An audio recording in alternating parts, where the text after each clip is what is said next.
Nos villes changent très rapidement. De plus en plus de gens habitent dans les centres urbains et en même temps, le changement climatique impose des nouvelles façons de se déplacer, de chauffer, de consommer. C'est une contrainte, mais aussi souvent une opportunité. Aujourd'hui, Euronews s'associe à CGTN en français pour discuter de la manière dont nos villes évoluent en Europe, en Chine et ailleurs.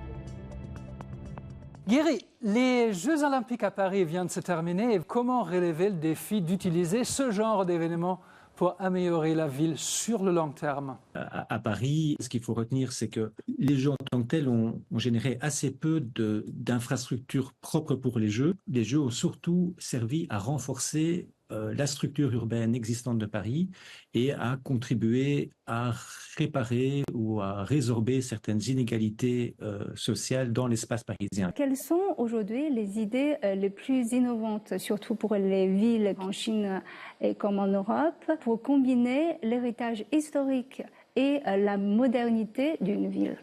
C'est important de définir qu'est-ce que c'est le patrimoine de la ville. Je pense que ce n'est pas que le patrimoine bâti architectural, il y a aussi un patrimoine urbain avec des cohérences. Il peut y avoir également un patrimoine paysager. Et c'est tout cela qui vient créer l'identité de la ville, son identité physique, son identité culturelle.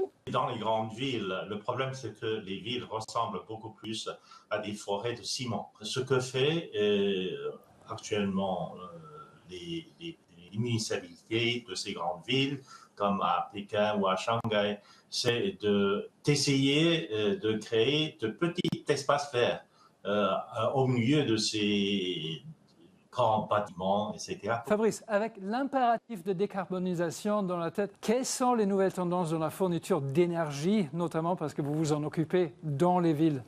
Le premier enjeu de la décarbonation, c'est la sobriété. L'énergie qui émet le moins de CO2, qui protège le mieux la planète, c'est d'abord celle qu'on ne consomme pas.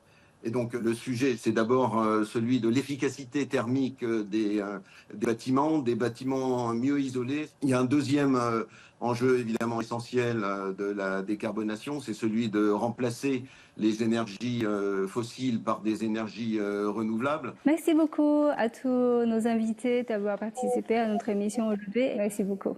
Merci, Merci à vous. Merci beaucoup à tous nos invités.